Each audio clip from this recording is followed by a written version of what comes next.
sallallahu alaihi wa ala alihi wa sahbihi wa sallama tasliman katsira amma ba'd. Qala Allah Ta'ala fil Qur'anil Karim, ya ayyuhalladzina amanu taqullaha wa qulu qawlan sadida yuslih lakum a'malakum wa yaghfir lakum dhunubakum wa may yuti'illaha wa rasulahu faqad faza fawzan 'azima.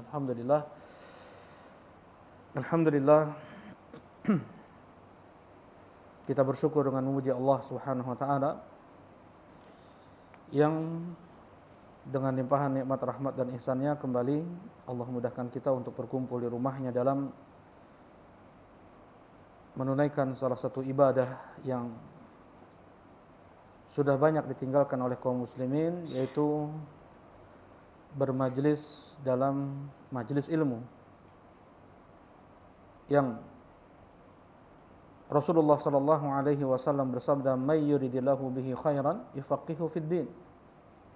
Siapa yang Allah inginkan kebaikan kepada seorang hamba, maka Allah akan berikan kepadanya ilmu yang mendalam tentang Islam ini, tentang agama ini. Dan mereka para ulama mengambil kesimpulan dari hadis ini, tanda Allah tidak menginginkan kebaikan kepada seorang hamba adalah dengan dijauhkannya dia dari ilmu agama. Yang semua manusia, sekalipun itu Nabi Adam alaihi salatu wassalam, ketika awal kali diciptakan oleh Allah, tidak memiliki ilmu apapun. Manusia keluar dari perut ibu mereka tidak memiliki sedikit ilmu pun, sebagaimana firman Allah, "Wallahu akhrajakum min butuni ummahatikum la ta'lamuna syai'a wa ja'ala lakumus sam'a wal absara wal af'idata la'allakum tashkurun." Allah Subhanahu wa taala yang mengeluarkan kalian dari perut-perut ibu kalian dalam keadaan kalian tidak ada ilmu sedikit pun. Dan Allah Subhanahu wa taala memberikan kalian pendengaran, penglihatan dan hati agar kalian bersyukur kepada Allah Subhanahu wa taala. Tidak ada jalan lain untuk kita mengerti agama Allah, siapa Rabb kita, apa agama kita dan siapa Rasul kita, kecuali dengan tafaqquh fid din, yufaqihu fiddin, sebagaimana sabda Nabi yang tadi awal disampaikan, may yuridillahu bihi khairan yufaqihu fiddin. Tidak, apabila Allah menginginkan kebaikan apabila Allah menginginkan kebaikan kepada seorang hamba, Allah akan faqihkan dia tentang Islam ini. Tafaqquh proses dalam mendapatkan ilmu syar'i, ya. Kecuali mereka para nabi dan para rasul, betul, mereka langsung mendapatkan wahyu dari Allah Subhanahu wa taala. Tidak mereka duduk bersimpuh, berguru, belajar dalam majelis ilmu, tidak. Karena langsung wahyu turun ke dalam hati mereka. Berbeda dengan selain nabi, selain rasul, setingkat khulafa ar-rasyidin Abu Bakar, Umar dan Utsman. Ya, Abu Bakar, Umar, Utsman dan Ali.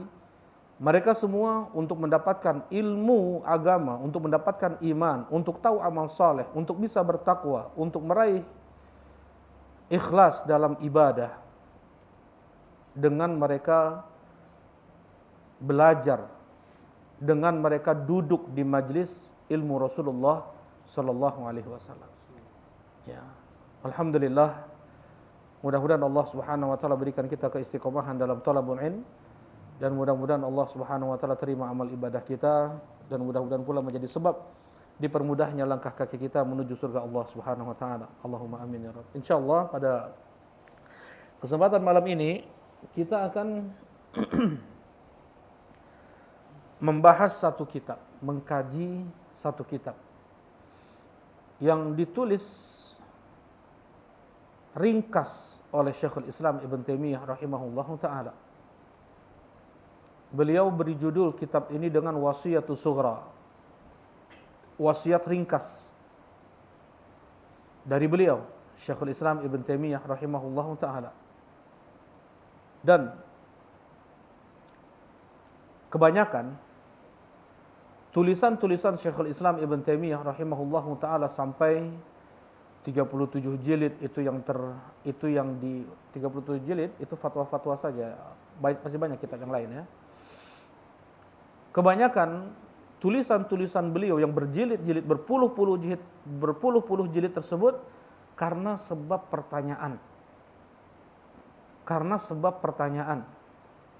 Ada salah seorang qadhi wasit, hakim agung dari negeri Wasit di Syam, menulis surat kepada Syekhul Islam Ibn Taimiyah agar dituliskan akidah Ahlus Sunnah wal Jamaah. Ketika kaum muslimin sudah bermacam-macam, mereka berakidah, berkeyakinan. Kemudian Syekhul Islam menulis tulisan akidah Ahlus Sunnah wal Jamaah dari ba'dal asar sampai sebelum maghrib. Berkah tulisan beliau sampai sekarang dan tersebar ke seluruh penjuru dunia. Apa nama kitabnya? Al-Aqidah Al-Wasitiyah. Al-Aqidah Al-Wasitiyah. Nah, kemudian apa yang akan kita kaji yaitu jazakallahu khair, barakallahu fiik, jazakumullah khair. Apa yang akan kita kaji yaitu kitab apa tadi namanya? Al-Wasiyatu Sughra, ya, wasiat ringkas. Asalnya adalah pertanyaan dari seorang ulama besar kepada Syekhul Islam. Pertanyaan dari seorang ulama dari negeri Maghribi, Abul Qasim Al-Maghribi. Kalau dulu ya, Maghrib itu tempat ghurub, tempat terbenam. Jadi maksudnya barat. Ya. Ada Maghrib Islami. Maghrib atau barat Islam. Yaitu dari perbatasan Mesir sampai Maroko sekarang. Ya. Tapi kalau dikenal Maghrib ya sekarang ini Maroko. Maghribi Maroko. Ya, yang sebenarnya Maghrib dulu itu dari perbatasan Mesir, ya, masuk ke sana dari Libya, Tunisia sekarang ini, ya, Jazair, Maroko, bahkan di bawah Mauritania itu masuk dalam Maghrib, ya, Maghrib Islami istilahnya. Nah, ada buku sejarah khusus tentang Maghrib Islami. Nah, dan yang pertama kali menaklukkan Maghrib itu negeri barbar ya. Apa namanya? Daerah Maghrib itu negeri barbar. Jadi barbar itu ada dua, ada barbar Norwegia, ada barbar Afrika. Nah, yang ditaklukkan oleh kaum muslimin adalah barbar Afrika dari Mesir, dari perbatasan Mesir oleh Zubair ibn Awam, ya, oleh Zubair Ibn Awam di kekhilafahan Utsman Ibn Affan radhiyallahu taala anhu. Nah, ulama besar dari negeri Maghrib, ya nggak bisa kita katakan Maghrib di sini adalah Maroko sekarang, karena dulu Jazair sekarang pun Maghrib, Libya sekarang pun Maghrib, Tunis sekarang pun apa? Maghrib. Soal Abul Qasim Al-Maghribi, pertanyaan dari seorang alim ulama yaitu Abul Qasim Al-Maghribi.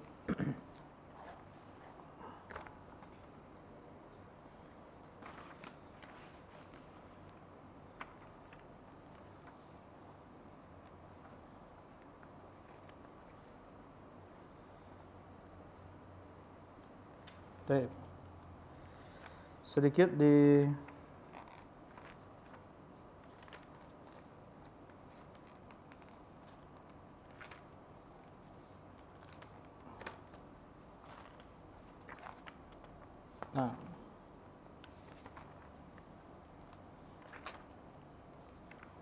tidak disebutkan di sini. Sedikit biografi dari Abul Qasim Al-Maghribi, yang disebutkan beliau ini seorang rohal. Rohal itu yang banyak sekali rihlah, ya, beliau mengembara dari satu negeri ke negeri lain untuk mencari ilmu, ya, dan ini adalah amalan-amalan yang dilakukan oleh para ulama-ulama dulu. Mereka melakukan safar, bukan safar yang ringan, safar yang jauh melelahkan untuk mencari ilmu agama. Ya, jangankan para sahabat, para tabi'in, nabi yang diperintahkan oleh Allah untuk safar mencari ilmu siapa? Ya, Nabi Khidir? Bukan. Nabi Musa mencari ilmu atau mencari Nabi Khidir untuk belajar kepada Nabi Khidir. Kata Nabi Musa ketika beliau ditanya oleh Bani Israel, "Man a'lamu ahlil ardh?" Siapa orang yang paling berilmu di dunia ini? Kata Nabi Musa, aku. Kata Allah Subhanahu wa taala, "Iti 'abdana Khadiran fa innahu a'lamu mink." Datangi hambaku Khadir, dia lebih berilmu daripada engkau. Nah, barulah perjalanan yang disebutkan kisahnya sedikit oleh Allah Subhanahu wa taala di surat Al-Kahfi, dan panjang lebar Rasulullah sallallahu alaihi wasallam sebutkan dalam hadisnya di Sahih Al-Bukhari. Nah, Nabi saja disuruh safar untuk belajar ilmu agama. Sahabat Nabi sallallahu alaihi wasallam, ya, Jabir bin Abdullah, beliau untuk satu hadis Nabi sallallahu alaihi wasallam beliau tempuh perjalanan, berangkatnya 1 bulan perjalanan, pulangnya 1 bulan perjalanan untuk satu hadis Nabi sallallahu alaihi wasallam. Untuk satu hadis Nabi, hadis tentang kisos di hari kiamat, yaitu hadis panjang tentang yusyarun nas yaumal qiyamati hufatan uratan ghurla buhma, manusia dibangkitkan nanti di hari kiamat dalam keadaan mereka bertelanjang kaki, bertelanjang pakaian, tidak dikhitan dan tidak membawa apapun, ya. Kemudian manusia dikumpulkan di padang mahsyar, hadis yang panjang. Ya, beliau tidak mendengar langsung hadis ini dari Rasulullah sallallahu alaihi wasallam sampai kepada beliau di Madinah hadis ini, tetapi beliau ingin langsung mendengar hadis ini dari sahabat yang mendengar langsung dari Nabi Muhammad sallallahu alaihi wasallam, yaitu Abdullah bin Unais di Syam. Perjalanan 1 bulan. Enggak ada. Mending angkot, ya. Angkot mending itu, subhanallah. Angkot itu nikmat. Tuh kalau seandainya apa? Dulu enggak ada angkot, ya. Unta panas, ya, debu, dingin malam, penyamun di jalan, jalanan enggak ada aspal, berbatu, ya, binatang berbisa, binatang buas. Itu yang dihadapi oleh mereka ketika safar. Ya. Bagaimana Jabir bin Abdullah untuk satu hadis beliau menempuh perjalanan seperti itu, bukan untuk bisnis, bukan untuk keluarga, bukan, tetapi untuk ilmu agama, ya, untuk ilmu agama. Nah, dan kemudian sahabat-sahabat Nabi yang lain, seperti misalnya ada salah seorang sahabat di Mekah baru saja menikah, baru 3 hari, datang seorang budak hitam, perempuan, bilang ke mereka berdua, "Dulu waktu kalian kecil, aku sudah susukan kalian berdua, kalian itu saudara sesusuan." Terkejut mereka ini, baru nikah 3 hari. Kemudian sahabat ini langsung melakukan safar ke Madinah, bertanya kepada Nabi SAW untuk satu pertanyaan. "Ya Rasulullah, saya fulan, saya baru menikah 3 hari. Kemudian datang seorang budak wanita hitam, dia berkata, aku telah susukan kalian berdua." Apa jawab Rasulullah SAW? "Kaifa wa qad qil." Hanya 3 kosakata saja Rasulullah jawab. Bagaimana lagi, dia sudah mengatakan. Pisah kalian. Kaifa wa qad qil. Bagaimana lagi, dia sudah bilang seperti itu. Pisahlah kalian. Ya, nah ini fasakh namanya, bukan akad nikahnya fasakh, dibatalkan, ya. Nah, kemudian para tabi'in, para ulama tabi'ut tabi'in, Al-Imam Al-Bukhari rahimahullahu taala, ya, memulai safar beliau sejak umur 13 tahun. Ya, dimulai dengan haji, kemudian beliau safar ke Irak, safar ke Syam, safar ke Yaman, safar ke Hijaz, jelas untuk ilmu agama. Berapa biayanya itu? Biayanya 10-20 juta, 100-200 juta, beratus juta. Kalau dirupiahkan punya Al-Imam Bukhari rahimahullah ta'ala bermiliar. Beliau keluarkan untuk belajar ilmu agama, hanya untuk hadis Nabi SAW. Ya. Nah, kenapa kemudian Ibnu Rajab Al-Hambali rahimahullah ta'ala dalam kitab Al-Adab Al-Qawaid Al-Qaidah Syar'iyyah, beliau mengatakan di mukaddimahnya, ucapan ulama dulu itu sedikit, katsirul barakah, tapi berkahnya banyak. Tetapi ulama kemudian banyak bicaranya, banyak ucapannya, banyak katanya, tapi berkahnya sedikit. Maksudnya terkadang nggak dipahami, terkadang berliku-liku, ya. Nah, dan disebutkan berkah ilmu tersebut diantaranya dengan seperih apa,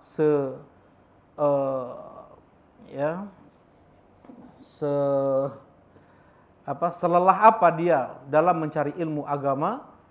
Nah, Allah Subhanahu wa taala balas dengan berkah, ya, bermanfaat sampai ribuan tahun sekalipun dia telah wafat. Baik. Nah, ini Abul Qasim Al-Maghribi adalah seorang alim rohal, istilahnya rohal, ya. Rohal itu yang sering banyak rihlah.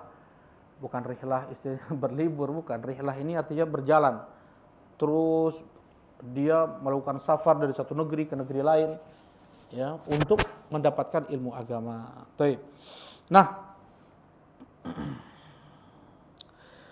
beliau menulis surat 1, 2, 3, 4, 5, 6, 7. 7 baris.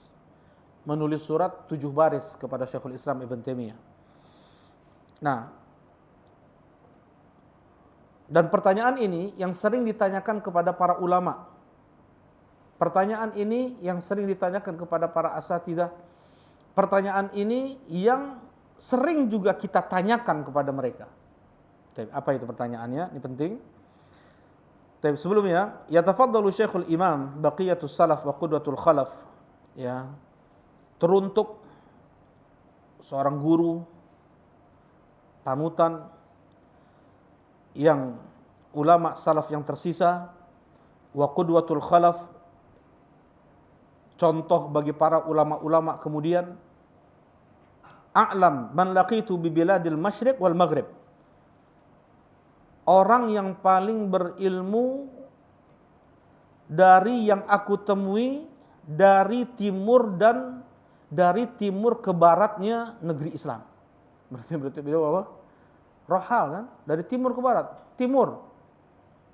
Di zaman Utsman bin Affan saja itu Azerbaijan, Armenia, Soviet dulu, ya, itu sudah ditaklukkan oleh kaum muslimin. Lebih lagi ke atas lagi.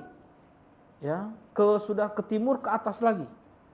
Ya, jangankan Cina, India, Soviet ke atas lagi.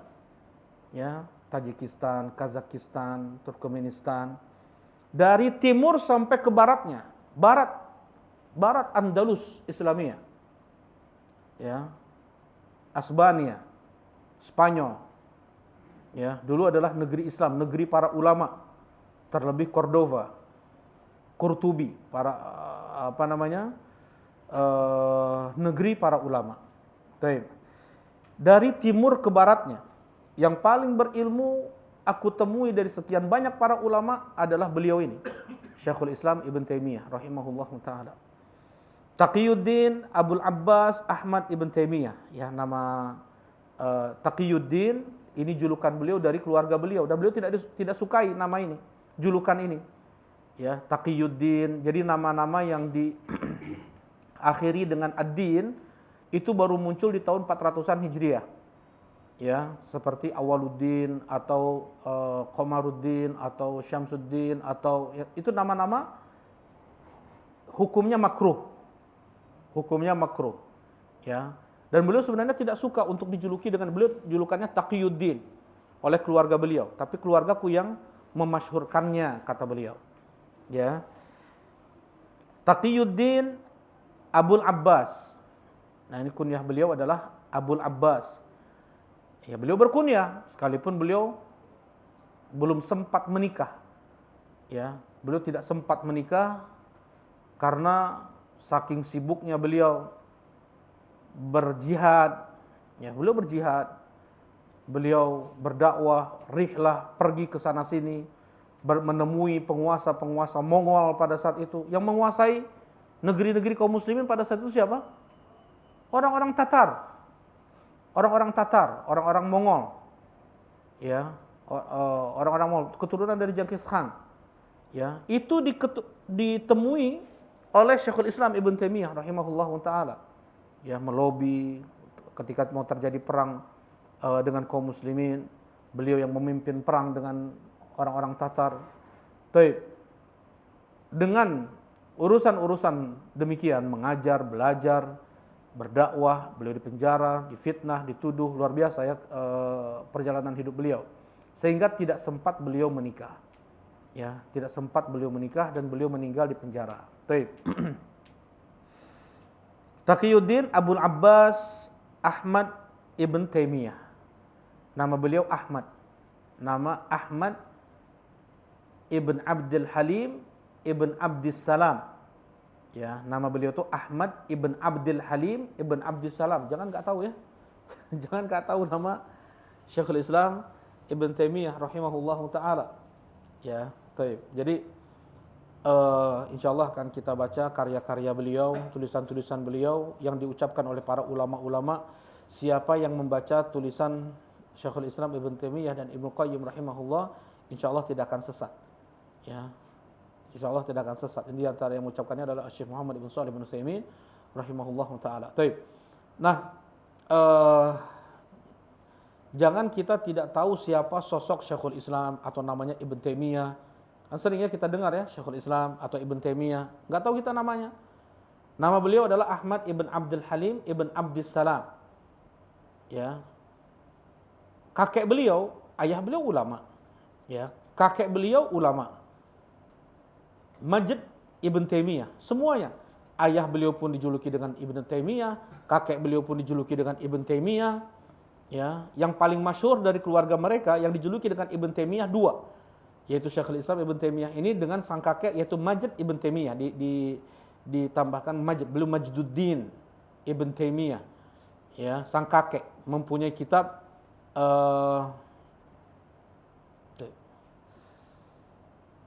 Al-Muntaqa, mempunyai kitab Al-Muntaqa.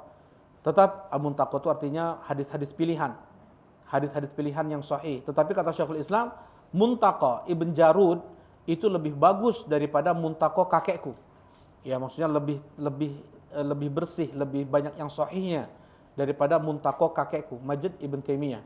Jadi siapa Taimiyah ini? Taimiyah ini adalah nenek mereka ini, nenek kelima atau keenam. Ya, yaitu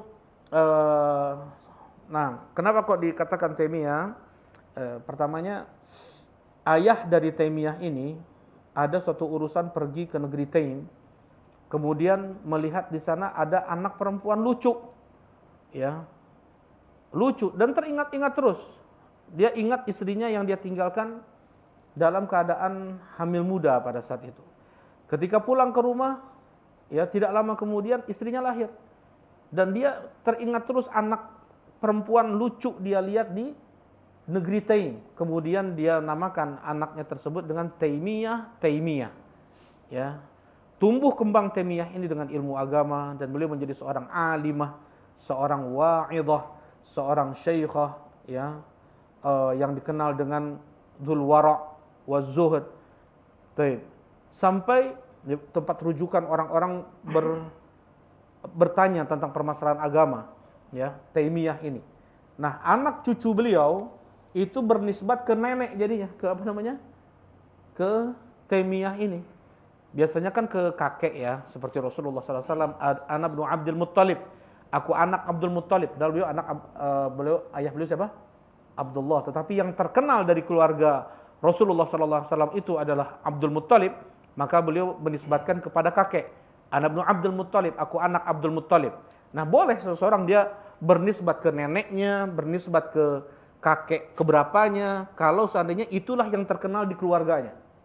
Nah, Yang tidak boleh adalah seseorang dia bernisbat kepada orang lain yang dia tahu itu bukan ayahnya, ya, karena dia benci, nggak suka dengan ayahnya, fal jannatu alaihi haram, maka surga untuknya haram. Kata Rasulullah SAW, man idda'a aban fil Islam wa huwa ya'lam annahu ghairu abi fal jannatu alaihi haram. Siapa yang mengaku-ngaku seseorang itu adalah ayahnya, padahal dia tahu itu bukan ayahnya, maka surga untuknya haram. Nah, jadi ini tidak mengapa bernisbat ke nenek, ya, bernisbat ke kakek, ya, melihat mana yang paling masyhur dari keluarga mereka tersebut. Taib. Nah, Ahmad ibn Taimiyah.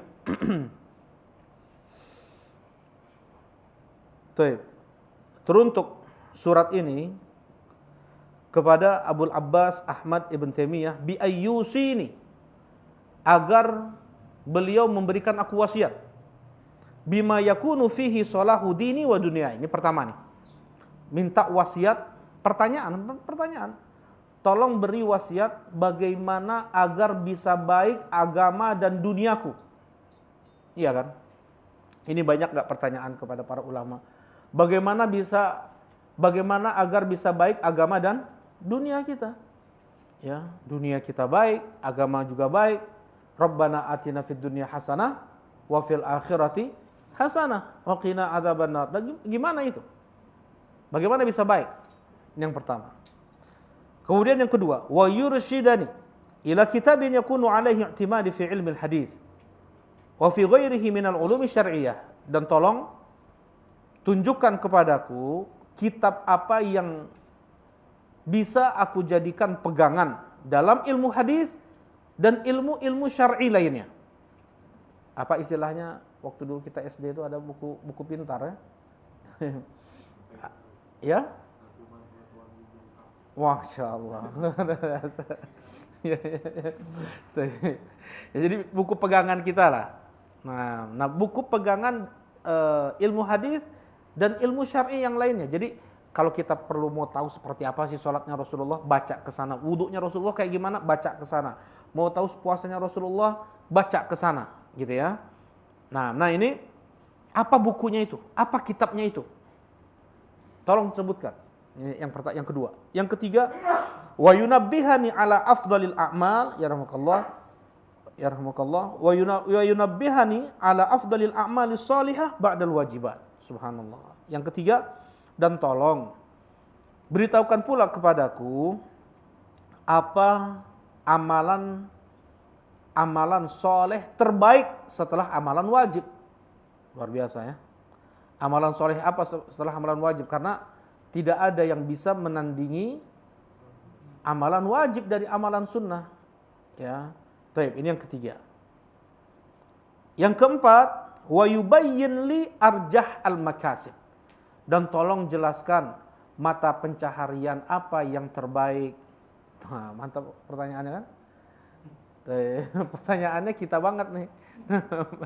Ya, maksudnya yang pertama apa? Bagaimana agar bisa baik dunia dan agama dan akhirat, agama dan dunia kita nih. Yang kedua, tolong tunjukkan buku pintar, buku yang jadikan rujukan, buku pegangan. Yang ketiga, amalan apa yang terbaik setelah amalan wajib. Ya, ini kita harus tahu nih, amalan apa yang terbaik setelah amalan wajib, kita harus tahu. Jadi jangan kita sia-siakan umur kita nih. Umur nggak banyak, umur singkat. Terkadang seseorang dia menggeluti satu amalan yang ternyata amalan tersebut tidak lebih baik, habis waktu dia untuk itu. Padahal ada amalan yang sangat singkat dan itu murah, bahkan ya jauh pahalanya melampaui amalan yang 10-an tahun dia kerjakan. Kayak gitu kan? Ada, nanti akan dibahas tuh. Kemudian yang ketiga, yang keempat, wa yubayyin li arjahal makasib. Mata pencarian apa yang terbaik. Ya, penasaran kita ya. Masya Allah. Nah, ini Abu Rafi udah mengkaji berapa kali nih kitab ini. Udah khatam berapa kali ini. Kullu dzalika ala qasdil ima. Ya, dan tolong tuliskan hanya ima saja, hanya laftah, hanya isyarat, ringkas saja. Ya, jangan panjang lebar. Kata beliau, ima saja. Kalau ima itu hanya isyarat saja. Wal ikhtisar, ringkas. Wallahu ta'ala yahfaduh. Mudah-mudahan Allah Subhanahu wa taala melindungi beliau. Wassalamul karimu alaihi wa rahmatullahi wa barakatuh. Ya. Nah, fa'ajaba, kemudian beliau menjawab. Udah isya belum? Nah, ya, sedikit kasih penasarannya enggak? Nah, kemudian dijawab oleh Syekhul Islam Ibn Taimiyah rahimahullahu taala, Alhamdulillahi rabbil alamin. Ya, ini pasti beliau tulis tidak sampai berjam-jam ini. Ringkas saja. Ya. Dan kitab ini disyarah oleh banyak para ulama, di antaranya Asy-Syaikh Muhammad ibn Asy-Syaikh Sulaiman Ar-Ruhaili hafizahullahu taala. Beliau jawab, Alhamdulillahi rabbil alamin, ammal wasiyah fama a'lamu wasiyatan anfa' min wasiyatillah wa rasulih liman aqalaha wattaba'aha. Tentang wasiat. Ya. Pertama pertanyaannya apa? Tolong berikan aku wasiat agar bisa baik agama dan duniaku, kan itu ya. Minta wasiat, tolong wasiat. Kata beliau, wasiat. Aku tidak tahu ada wasiat yang lebih bermanfaat, ya, yang lebih hebat, yang lebih afdal daripada wasiat Allah dan Rasulnya bagi yang mau berpikir, bagi yang mau mengikuti. Ya, kalau orang dia merenung, dia insaf. Insaf itu nggak ada ta'assub, nggak ada kefanatikan madhab, nggak ada kefanatikan kelompok, golongan. Yang dia ikuti adalah apa yang datang dari Allah dan Rasulnya, maka wasiat Allah yang terbaik, wasiat Rasulullah yang terbaik. Ya. Apa itu? Wasiat Allah Subhanahu wa taala agar bisa baik agama dan dunia kita. Qala Allah Ta'ala wa laqad wasaina alladziina utul kitaba min qablikum wa iyyakum an ittaqullah. Surat An-Nisa ayat 131. Nah ini, untuk bisa baik agama dan dunia kita, surat An-Nisa ayat 131. Bukan Syekhul Islam yang memberikan wasiatnya. Tetapi ini adalah wasiat Allah Subhanahu wa ta'ala. Wa laqad wasaina alladziina utul kitaba min qablikum wa iyyakum an ittaqullah. Kami telah wasiatkan kepada ahlul kitab sebelum kalian. Siapa ahlul kitab itu? Orang-orang Yahudi dan orang-orang Nasrani yang diberikan kitab kepada mereka. Ya, Taurat diberikan kepada Nabi Musa, Injil diberikan kepada Nabi Isa, dan mereka yang mengaku pengikut Nabi Musa dan pengikut Nabi Isa. Ahlul kitab zaman dulu sama enggak dengan ahlul kitab zaman sekarang? Ya? Beda. Jadi gimana tuh bedanya? Maksudnya zaman Nabi ya. Kita ahlul kitab di zaman Nabi apakah sama dengan ahlul kitab zaman kita sekarang ini? Gitu. Ana enggak tanya ahlul kitab zaman Nabi Musa, ahlul kitab di zaman Nabi Isa, mereka Muslim.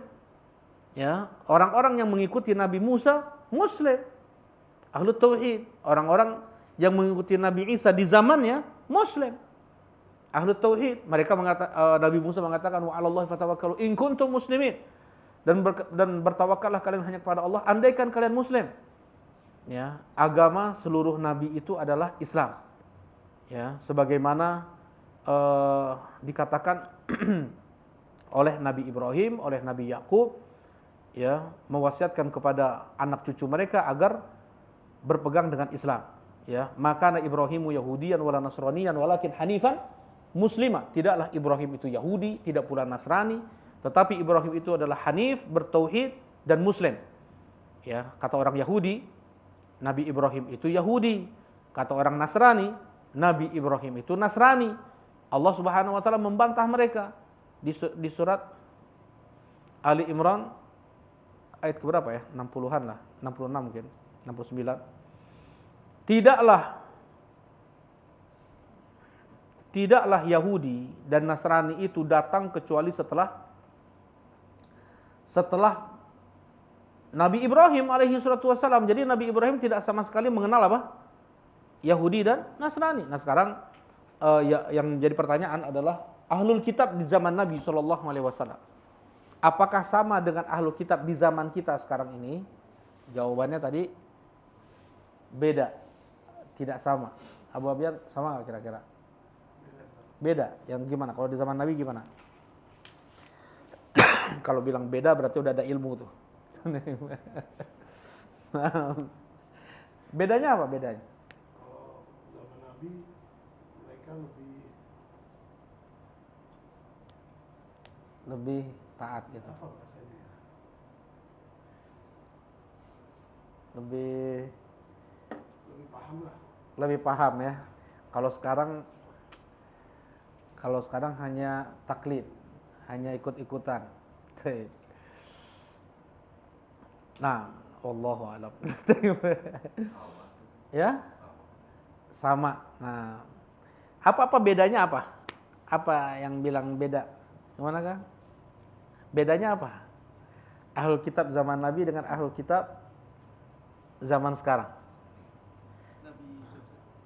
Ahlul kitab. Ya, ahlul kitab berarti zaman Nabi Isa sama Nabi. Enggak, di zaman Nabi Muhammad sallallahu alaihi wasallam. Ahlul kitab di zaman Nabi Muhammad, orang Yahudi, Nasrani di zaman Nabi Muhammad. Dengan ya. Mereka masih percayakan Nabi Muhammad sebagai Rasulullah, tapi dia sombong dan tidak ingin mengikuti. Nah, Kalau sekarang dia sama sekali tidak percaya. Jadi lebih parah mana tuh? Lebih parah sekarang. Ya, lebih parah yang percaya nggak mau beriman daripada yang mengikuti. Nah, padahal apa? Bedanya apa? Ya, pendeta yang dulu yang tahu bakalan lahir Nabi Muhammad itu. Oh, nah, Buhairah atau Bahirah, ya, itu perorangan, nggak semua gitu. Bagaimana? Apakah berbeda ahlul kitab di zaman Nabi dengan ahlul kitab di zaman kita sekarang ini? Kita mengambil keumuman ya. Kita menghukumi aghlabiyah. Menghukumi itu secara umum, enggak secara person, enggak secara sekte. Karena tadi Yahudi 71 golongan, Nasrani 72 golongan. Ada juga sampai sekarang, di zaman dulu juga Nasrani yang tidak pernah menyembah Nabi Isa. Tidak pernah menyembah Maryam. Tidak pernah menyembah Ruhul Kudus. Yang mereka sembah hanya Allah Subhanahu wa taala. Mereka meyakini bahwa Nabi Isa adalah nabi dan rasul. Ya. Sampai sekarang pun katanya masih ada. Wallahu a'lam. Tetapi apakah dengan keyakinan seperti itu mereka sudah dikatakan muslim, Kang Oscar? Mereka muslim gak nih? Orang Kristen yang kayak gitu tuh. Orang Kristen yang bilang, saya gak nyembah Nabi Isa. Nabi Isa itu Nabi, Rasul. Saya hanya menyembah Allah Subhanahu Wa Taala saja. Bertauhid, saya bertauhid. Saya berkurban hanya untuk Allah. Saya berdoa hanya kepada Allah. Nabi Isa hanyalah Nabi. Muslim gak Kang Oscar? Ayo, hati-hati loh. Nah, jadi ya, Bang Teddy? Belum. Kenapa belum? Bukankah mereka bertauhid nggak? Jadi, selama mereka belum meyakini Nabi Muhammad sebagai utusan Allah, sebagai Nabi, Al-Quran sebagai kitab suci, maka mereka masih dihukumi apa? Kafir. Gitu ya, jazakallah khair Bang Teddy. Nah, ahlul kitab ya di zaman Nabi SAW, Allah Subhanahu Wa Taala sebutkan di dalam Al-Quran, ayat Al-Quran ini, keadaan ahlul kitab di zaman Nabi SAW. Yu'minuna bil jibti wat taghut. Mereka itu beriman terhadap jibt. Apa itu jibt? Kata Umar bin Khattab, sihir. Mereka bermuamalah dengan muamalah sihir. Sihir ada kesyirikan di sana, ya kan? Wat taghut, mereka pun mengambil sesembahan-sesembahan selain Allah. Sesembahan-sesembahan selain Allah, menghalalkan apa yang diharamkan oleh Allah, mengharamkan apa yang dihalalkan oleh Allah. Pendeta mereka menghalalkan apa yang diharamkan, mengharamkan apa yang dihalalkan oleh Allah. Dan itu diikuti oleh jamaahnya. Dan itu adalah suatu kesyirikan. Termasuk dari suatu kesyirikan adalah seseorang menghalalkan apa yang diharamkan oleh Allah, mengharamkan apa yang dihalalkan oleh Allah Subhanahu wa taala, karena yang berhak membuat syariat hanyalah Allah. Nabi Muhammad SAW pun tidak punya hak untuk membuat apa? Syariat. Yang membuat syariat hanya hak Allah Subhanahu wa taala. Karena itu ya seperti ini, tidak boleh membuat hukum selain hukum Allah Subhanahu wa taala dan yang lainnya. Baik. Nah, sekarang keadaan ahlul kitab di zaman Nabi SAW sudah seperti itu, kata Allah Subhanahu wa taala. Bahkan mereka, ya ahlul kitab lima tasudduna an sabilillah, wahai ahlul kitab, kenapa kalian menahan orang-orang dari jalan Allah, membuat makar? Sama dengan orang misionaris banyak dulu. Ya. Kenapa kalian menahan orang-orang dari jalan Allah? Ya ahlul kitab lima takfuruna bi ayatillah, wahai ahlul kitab, kenapa kalian kufur terhadap ayat-ayat Allah? Nah, apa yang ada pada ahlul kitab dulu sama dengan ahlul kitab zaman sekarang. Maksudnya seperti ini. Ini kembali ke nanti hukum penyembelihan ya. Hukum penyembelihan atau hukum daging impor dari negeri ahlul kitab. Ada negeri ahlul kitab, negara ahlul kitab, ada negara yang tidak beragama nih. Negara yang tidak beragama kayak Amerika, Australia itu nggak beragama tuh, walaupun in God we trust, di dolar tanya. Ya kan gitu kan kalau nggak salah ya. Tapi gereja udah mereka jual, nggak beragama mereka. Baik. Australia gitu juga. Negara yang beragama kayak Italia, kayak Spanyol, ya Asbania. Baik. Nah, hukum makan sesembelihan ahlul kitab. Hukum makan sesembelihan ahlul kitab. Rasulullah SAW diundang berkali-kali oleh Yahudi di Madinah. Undangannya apa? Kambing. Ya kambing baru disembelih. Mereka sayang kepada Nabi SAW. Ya, diundang Rasulullah SAW. Tapi terakhir Rasulullah pernah diundang daging kambingnya udah diracun tuh. Para sahabat meninggal. Rasulullah SAW tidak meninggal. Rasulullah bertanya kepada wanita Yahudi tersebut, kenapa engkau lakukan ini? Kalau seandainya engkau nabi, kau tidak akan mati. Kalau seandainya engkau nabi palsu, kami sudah beristirahat dari engkau. Ya, udah selesai. Kemudian, ya Rasulullah tidak meninggal pada saat itu. Nah, 2 tahun kemudian, setelah selesai juga syariat disampaikan oleh Nabi SAW, baru muncul kembali sakit dari racun yang pernah beliau makan dari daging kambing tersebut. Karena itulah banyak ulama mengatakan bahwasanya Rasulullah itu mati dalam keadaan syahid. Beliau mati terbunuh. Ya, taib. Intinya Rasulullah SAW beliau mendatangi undangan ahlul kitab. Orang Yahudi menyembelih kambing, ya, kemudian dimakan oleh Nabi Muhammad SAW. Jelas insyaallah ya. Taib. Nah, bagaimana sekarang ini? Dengan ahlul kitab sekarang boleh nggak? Ada orang Kristen mungkin, tetangga kita, Pak, ayo Pak, pas kurban nih, pas Idul Adha, ayo Pak, ikut yuk, nyembelih di masjid. Nah, ini kambing saya nih Pak, nah tolong sembelihin, tapi Bismillah ya Pak ya, misalkan. Sah nggak? Sah. Jelas ini ya. Kalau dibilang apakah sah? Sah. Wa ta'amul ladzina utul kitaba hillul lakum, kata Allah di surat Al-Maidah. Ya. Apa wa ta'amukum wa ta'amu ahlul kitab? Ta'am di sini bukan makanan dan makanan ahlul kitab untuk kalian halal, bukan itu, terjemahannya memang seperti itu. Tetapi tafsirnya oleh Abdullah ibn Abbas radhiyallahu taala anhu, ai dzabaihuhum, sesembelihan mereka halal untuk kalian. Wa ta'amul ladzina utul kitab, dan sesembelihan ahlul kitab untuk kalian halal. Ya, jelas ini nas dari Allah Subhanahu wa taala di surat Al-Maidah. Al-Maidah ya. Wa ta'amul ladzina utul kitab halal lakum. Baik. Nah, maksudnya kalau daging impor itu datang dari negeri yang berpegang dengan kitabnya, ahlul kitab, masih boleh itu kita makan tuh. Sekarang kan apalagi di Bandung ya, banyak dari nah, jadi perinciannya kalau seandainya datang dari negeri Islam, negeri kaum muslimin misalnya, dari Malaysia, dari Brunei, boleh. Itu jelas. Kalau daging impor tersebut dari negeri ahlul kitab, seperti dari Italia, Spanyol tadi, ya, boleh. Nah, kemudian kalau seandainya dari negeri yang menyembah berhala atau tidak mempunyai Tuhan, ya seperti Cina, Jepang, India, Korea, ya, yang seperti itu hukumnya haram, nggak boleh makan. Taib. Jelasin insyaallah.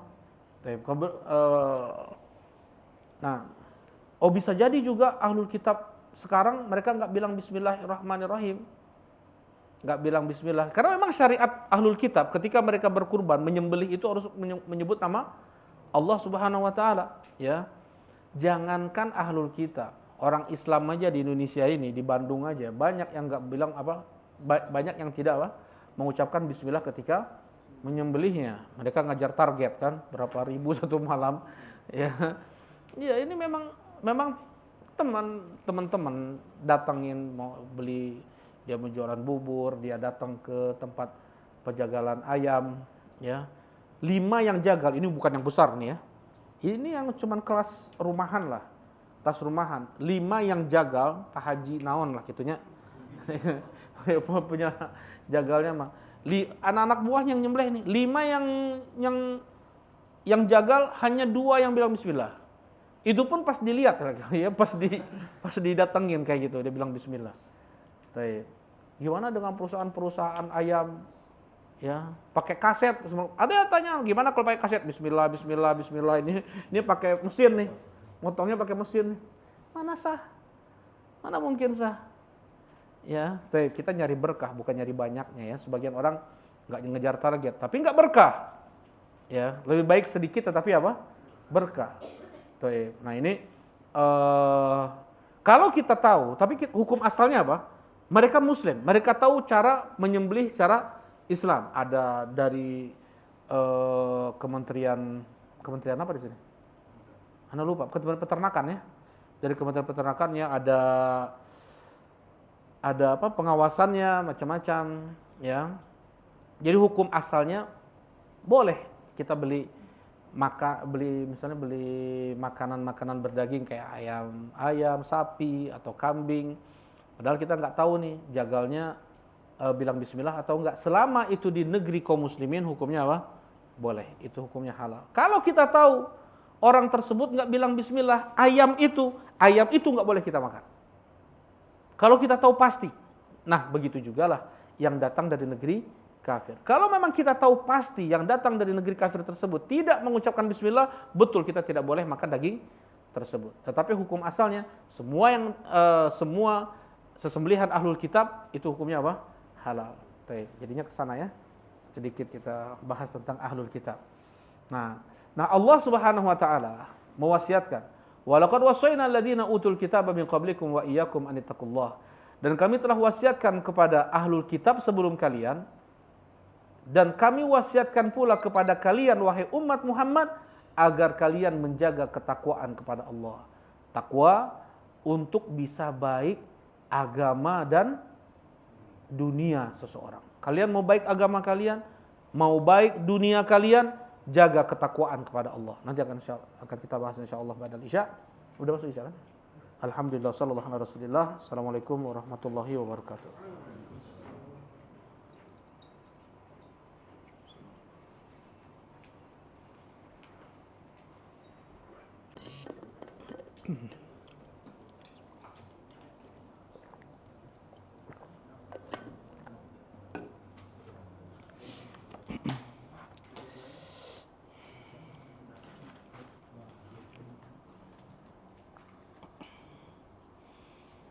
Bismillahirrahmanirrahim. Assalamualaikum warahmatullahi wabarakatuh. Alhamdulillah.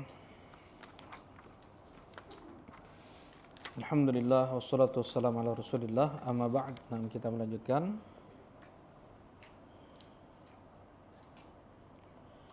kajian kitab Al-Wasiyatus Sughra yang ditulis oleh Syekhul Islam Ibn Taimiyah rahimahullahu taala.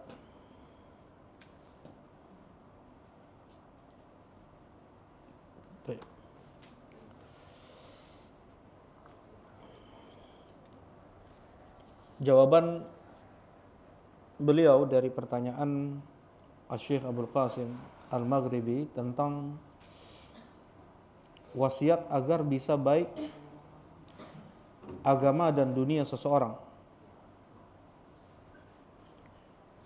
dijawab oleh Syekhul Islam Ibn Taimiyah, amal wasiyah, wasiat agar baik agama dan dunia seseorang, fama a'lam wasiyatan anfa', tidak aku tahu ada wasiat yang lebih bermanfaat, lebih dahsyat, lebih hebat, lebih baik daripada wasiat Allah dan Rasulnya bagi mereka yang mau merenungnya, ya, bagi mereka yang mau merenunginya dan mereka yang mau mengikutinya. Allah Subhanahu wa taala berfirman, "Walaqad wasaynal ladzina utul kitaba min qablikum wa iyyakum anittaqullah." Dan kami telah beri wasiat kepada ahlul kitab sebelum kalian, dan kami wasiatkan pula kepada kalian agar kalian bertakwa kepada Allah. Ya. Dan wasiat takwa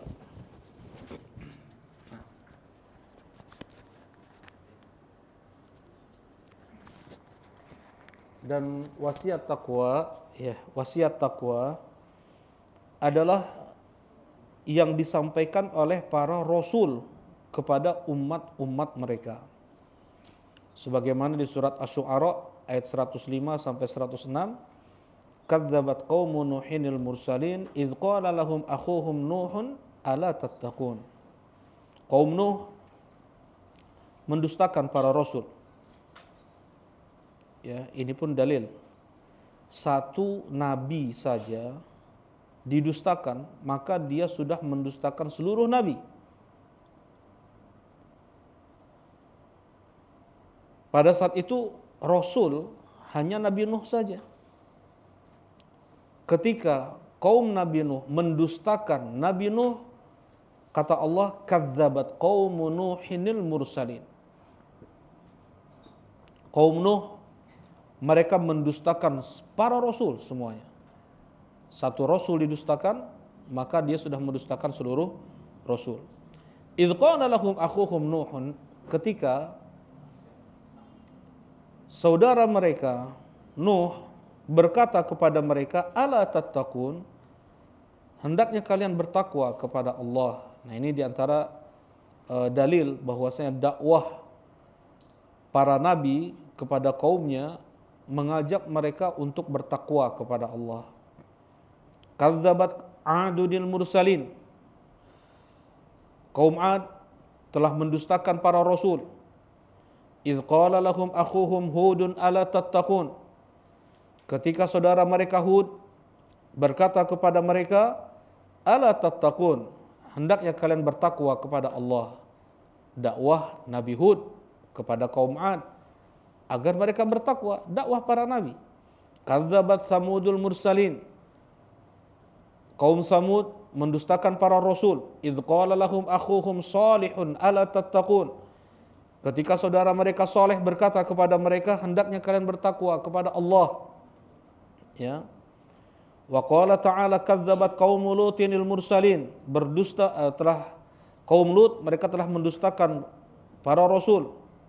Idz qala lahum akhuhum Lutun ala tattaqun, ketika saudara mereka Lut berkata kepada mereka, hendaknya kalian bertakwa kepada Allah. Kadzdzabat ashabul aikatil mursalin, demikian pula ashabul aikah mendustakan para rasul. Idz qala lahum Syu'aibun ala tattaqun, ketika Syu'aib berkata kepada mereka, hendaknya kalian bertakwa kepada Allah. Baik. Kemudian juga wasiat ahlul kitab, wasiat Allah kepada ahlul kitab, berarti tidak sedikit Allah mewasiatkan untuk bertakwa kepada Allah di Taurat dan Injil. Ya. Dan Rasulullah sallallahu alaihi wasallam, beliau di setiap khutbah Jumat, khutbah Id, ceramah beliau selalu mengawali dengan membaca 3 ayat. Ya ayyuhalladzina amanu taqullaha haqqa tuqatih wa la tamutun illa wa antum muslimun. Wahai orang beriman, bertakwalah kalian dengan sebenar-benar takwa dan jangan sampai kalian mati kecuali dalam keadaan muslim. Ini bukan, tidak ada hubungannya antara takwa dengan jangan kau mati dalam keadaan kecuali dalam keadaan muslim. Karena di antara sebab kuat seseorang dia bisa husnul khatimah adalah dengan dia menjaga ketakwaan kepada Allah Subhanahu wa taala.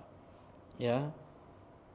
Tafsir yang disebutkan oleh para ulama, hubungan antara perintah Allah untuk menjaga ketakwaan dan larangan dari Allah jangan sampai mati kecuali dalam keadaan muslim adalah takwa sangat menunjang seseorang untuk bisa mendapatkan husnul khatimah. Ya, tanpa takwa maka dia akan mendapatkan su'ul khatimah. Nauzubillah. Yang kedua, ya ayuhan nasu taqu rabbakum. Wahai sekalian manusia, bertakwalah kalian kepada Rabb kalian. Sampai akhir. Yang ketiga, ya ayyuhalladzina amanu taqullaha wa qulu qawlan sadida. Sampai akhir. Orang beriman, bertakwalah kalian dan berucaplah dengan ucapan yang baik. Nah, ini juga disebutkan oleh para ulama, bukan tidak ada hubungan antara takwa dengan ucapan yang baik. Nah, seorang alim, seorang dai, seorang ustadz, seorang ikhwah, ketika berbicara, ucapannya bisa sadad. Tahu sadad? Sadidan, bukan syadid ya. Apa sadad, Aba Ubay? Sadad, betul, yang baik dalam ucapan. Asal katanya apa? Betul, baik. Kalau dalam sadad dalam ucapan artinya baik. Betul.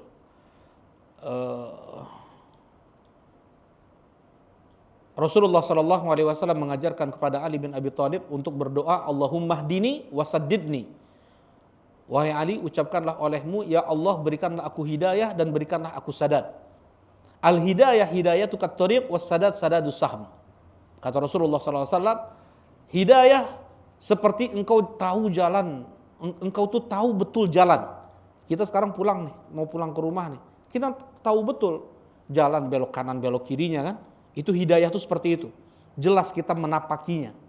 Ya, bahkan kita tahu mana lubang, mana enggak. Ya, itu namanya hidayah. Kita bisa menghindar ke sini, kita bisa menempuh jalan sini, tahu ini macet, kita pindah ke jalan. Nah, itu namanya hidayah. Secara bahasa itu seperti tertuntun, terbimbing. Ya, mungkin kayak kita dituntun oleh Google Map ya. Nah, itu tuh. Nah, terbimbing betul, tertuntun betul. Walaupun kadang menyesatkan juga ya. Wassadad, kata Rasulullah, sedangkan sadadus sahm. Sedangkan sadad adalah ketepatan ketika memanah. Tepat kena retina binatang buruan, itu sadad. Jadi apa? Allahumma hdini wasaddidni, ya Allah berikan aku hidayah dan berikanlah aku sadad. Berikanlah aku ketepatan dalam segala hal, bijak dalam segala hal. Ya, maksudnya tepat dia dalam berbuat, dalam berbicara.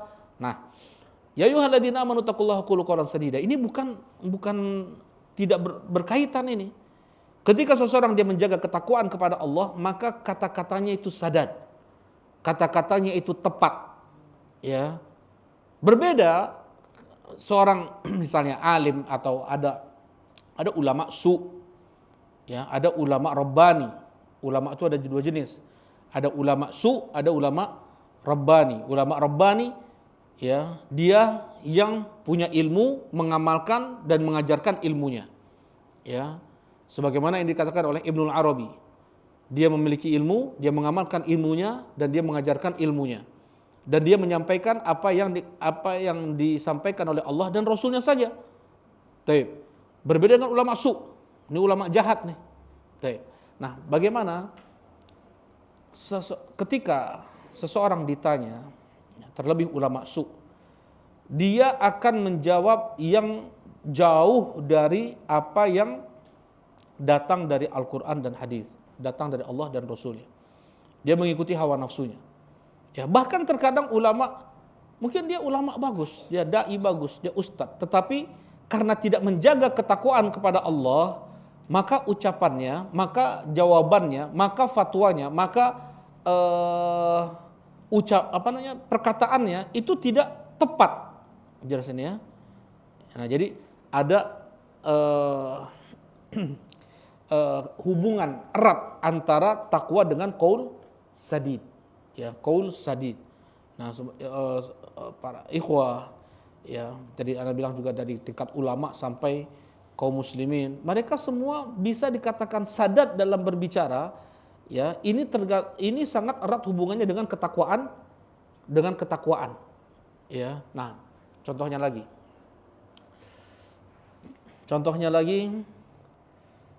Nah,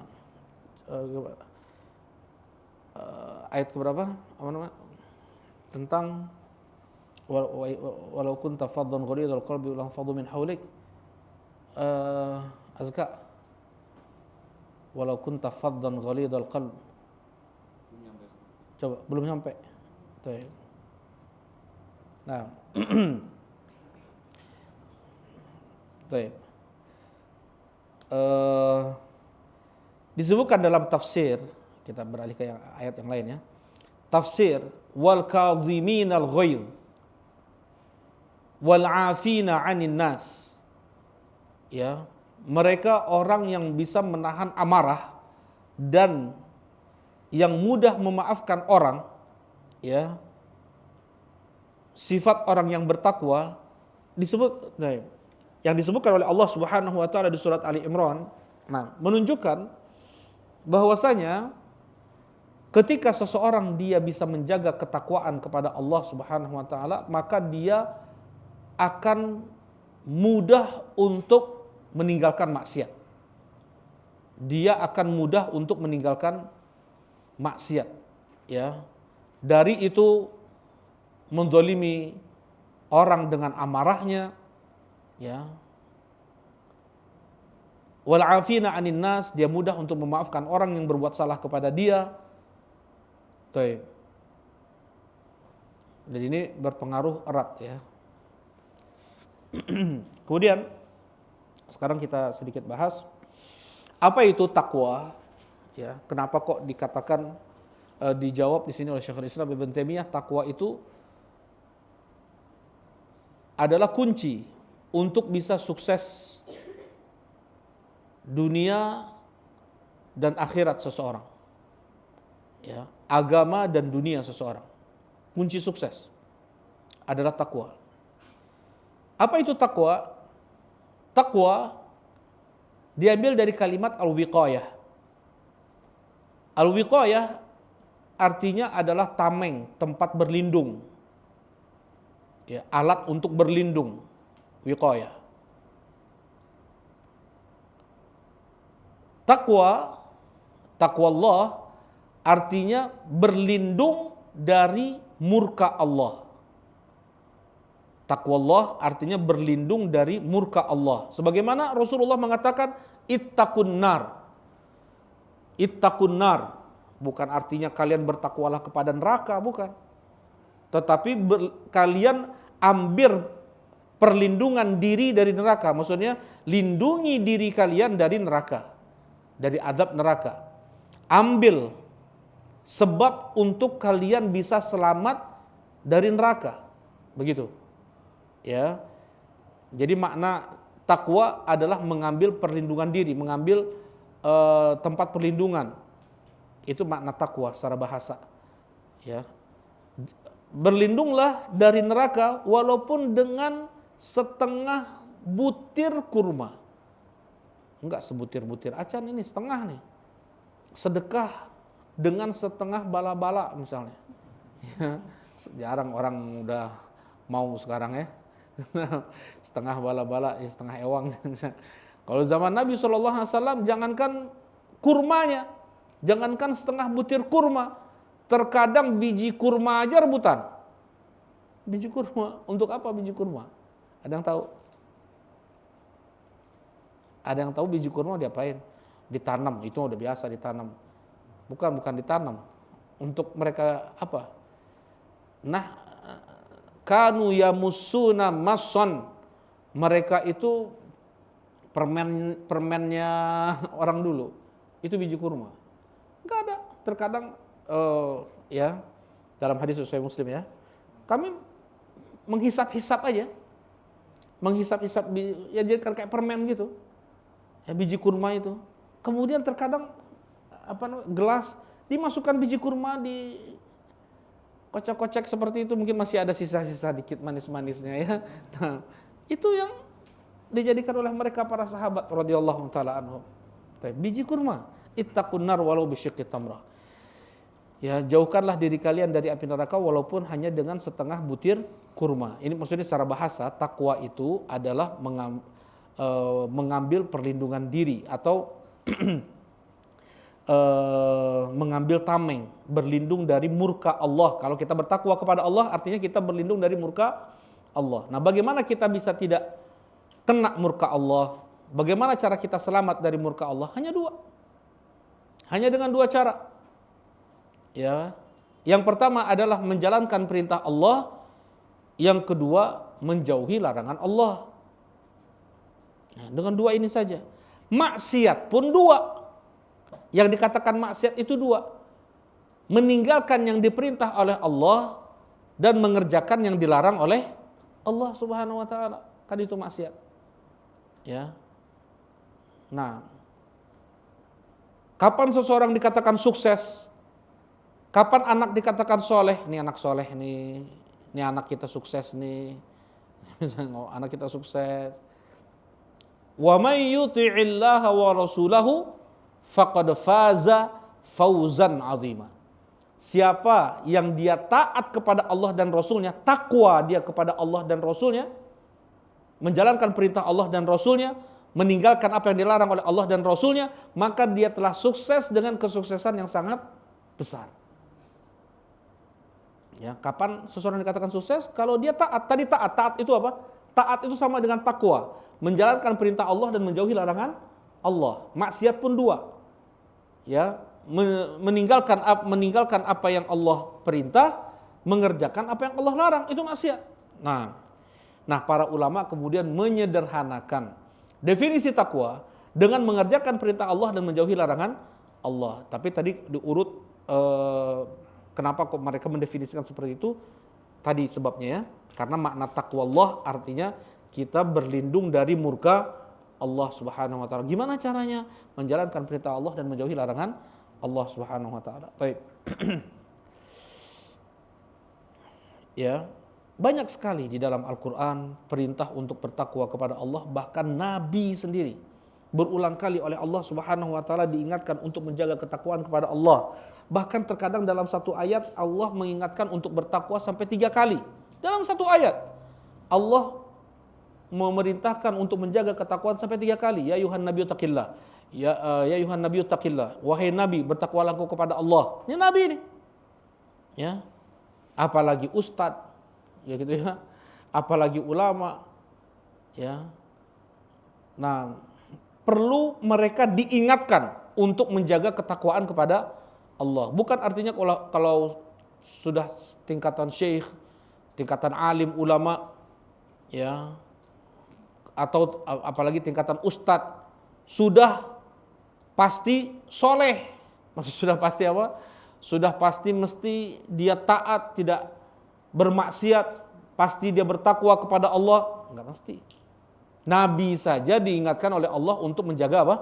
Ketakwaan. Lebih lagi ya, selain para nabi untuk terus diingatkan agar menjaga ketakwaan kepada Allah Subhanahu wa taala. Nanti akan kita baca juga wasiat Nabi sallallahu alaihi wasallam kepada Mu'adz bin Jabal. Baik. Ya, jadi takwa, kenapa kok dikatakan oleh Syekhul Islam Ibn Taimiyah rahimahullah taala sebagai kunci agar baik dunia dan akhirat seseorang, ya, karena surga yang menjadi puncak cita-cita setiap muslim hanyalah bisa dimasuki oleh orang yang bertakwa saja. Yang pertama. Kemudian yang mana dalilnya? Di surat Ali Imran, wasari'u ila maghfiratin min rabbikum wa jannatin arduha samawati wal ard uiddat lil muttaqin. Bersegeralah kalian untuk mendapatkan ampunan dari Allah dan surga yang luas yang seluas langit-langit dan bumi yang Allah persiapkan hanya untuk orang yang bertakwa. Surga Allah hanya dimasuki oleh orang bertakwa. Ini pertama. Kemudian yang kedua, amal soleh akanlah Allah terima hanya dari orang yang bertakwa saja.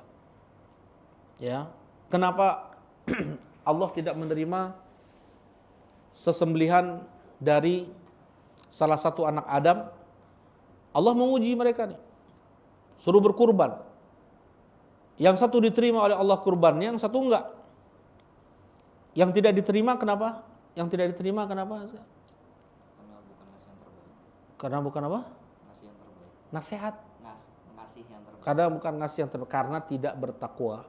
Kata Allah Subhanahu wa taala di akhir kisahnya itu innama yataqabbalullahu minal muttaqin.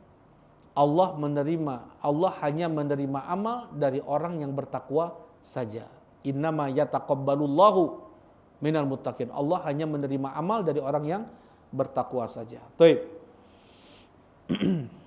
Ya. Kemudian orang yang bertakwa, dia menjaga ketakwaan, Allah akan mudahkan urusan dunia dan akhiratnya. Wa may yattaqillah yaj'al min amrihi yusra. Siapa yang menjaga ketakwaan kepada Allah, maka Allah akan permudah urusannya. Ya, maka Allah akan permudah urusannya. Allah Subhanahu wa taala pula berfirman di surat Al-Lail, "Fa man a'ta wattaqa wa saddaqa bil husna fasanuyassiruhu lil yusra." Siapa yang dia berbagi dan menjaga ketakwaan kepada Allah, membenarkan janji-janji Allah, maka kami akan mudahkan urusannya. Ya, dipermudah urusan karena sebab takwa. Gitu ya. Nah, urusan dunia dan urusan akhirat. Mau baik dunia akhirat seseorang, jaga ketakwaan kepada Allah Subhanahu wa taala. Wa may yattaqillah yaj'al lahu makhraja.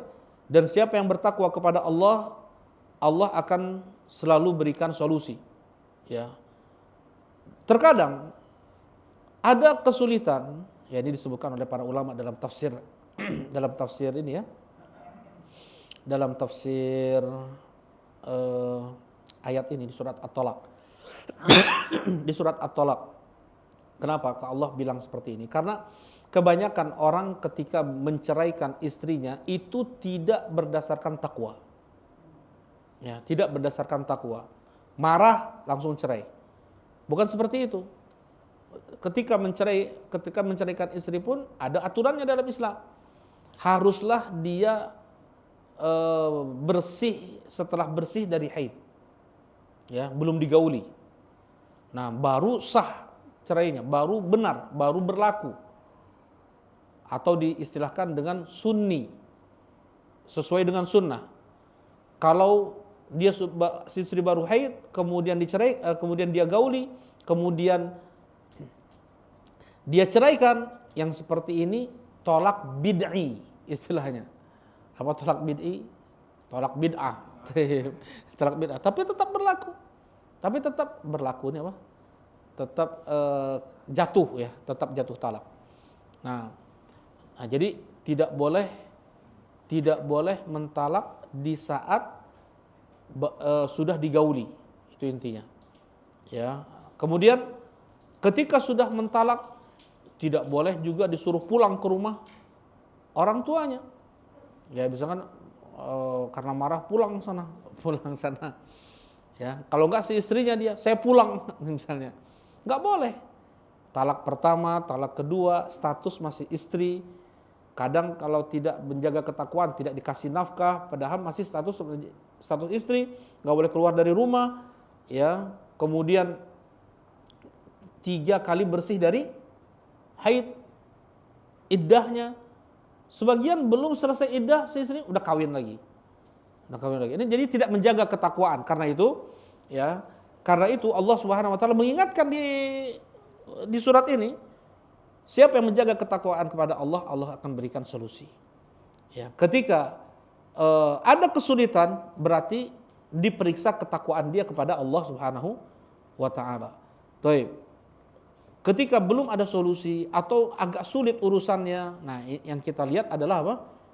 Bagaimana hubungan kita dengan Allah Subhanahu wa taala. Baik ya. Dan banyak lagi ya, di antaranya juga yang paling penting ya tadi, berarti apa?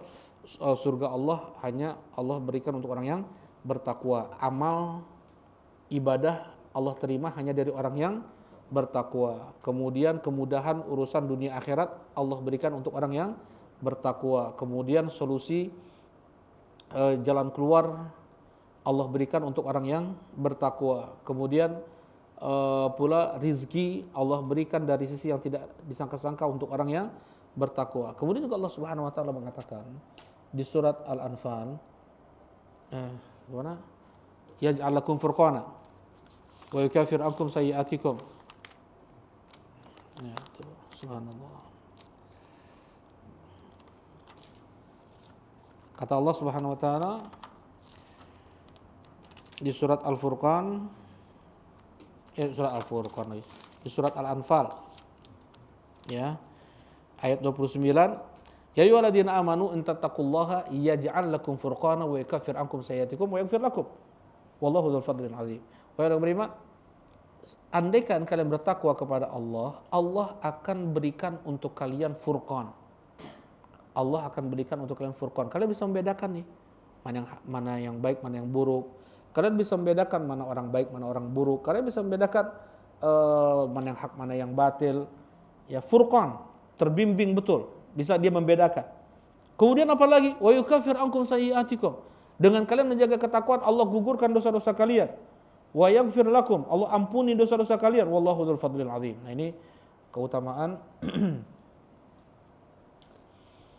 seseorang untuk menjaga ketakwaan kepada Allah. Dan banyak lagi ya, dalil-dalil tentang keutamaan takwa. Rasulullah sallallahu alaihi wasallam, beliau seringnya ketika diminta nasihat, diminta wasiat, ya, beliau mulai dengan apa? Takwa Allah. Seperti wa'adana Rasulullah sallallahu alaihi wasallam mau'idatan muwaddi'in, wa'adana Rasulullah sallallahu alaihi wasallam mau'idatan balighah. Baca coba, Sabit. Udah hafal belum? Belum hafal Arba'un Nawawiyah? Arba'un Nawawiyah udah hafal belum? Coba, apa dan? Coba, siapa? Aba. Ayo baca. Hadis Irbad Ibn Sariyah. Hadis Irbad Ibn Sariyah, wa'adhana Rasulullah, cuma satu dari Nawawiyah. Wa'adhana Rasulullah, coba.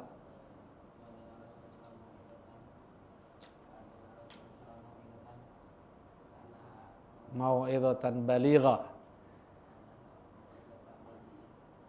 Mau'idhatan balighah, dzarafat minhal uyun wa wajilat minhal qulub.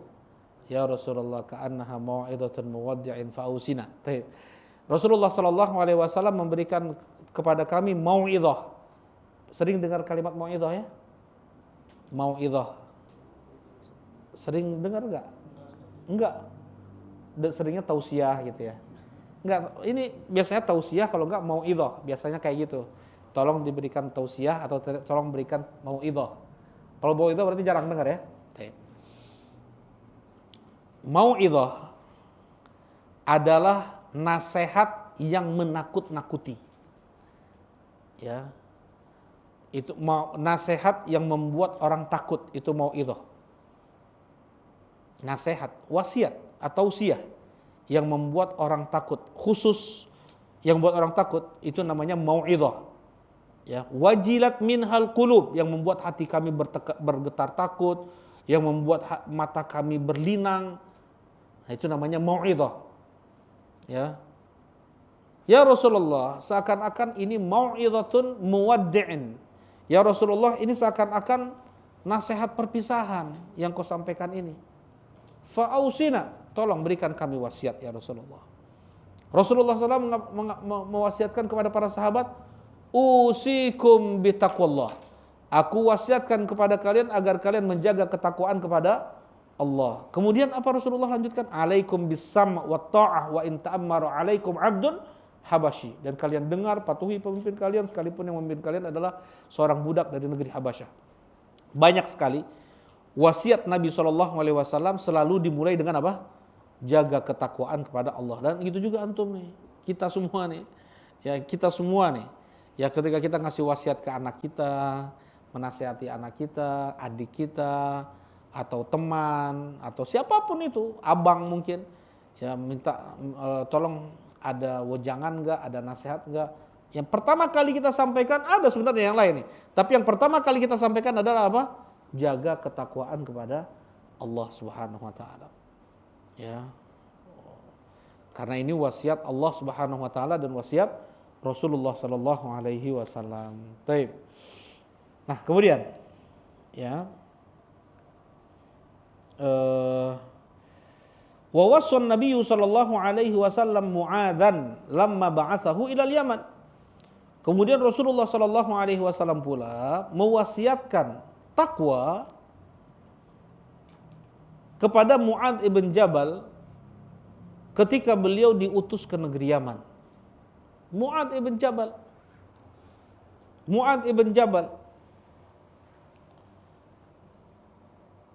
ulama atau dai muda, ya, yang sudah dicintai oleh Nabi. Gak mungkin juga orang yang dicintai oleh Nabi dibenci oleh Allah, pasti juga dicintai oleh Allah Subhanahu wa taala. Mu'adz ibn Jabal sampai bersumpah Nabi Muhammad SAW, wallahi ya Mu'adz, inni la uhibbuka fillah.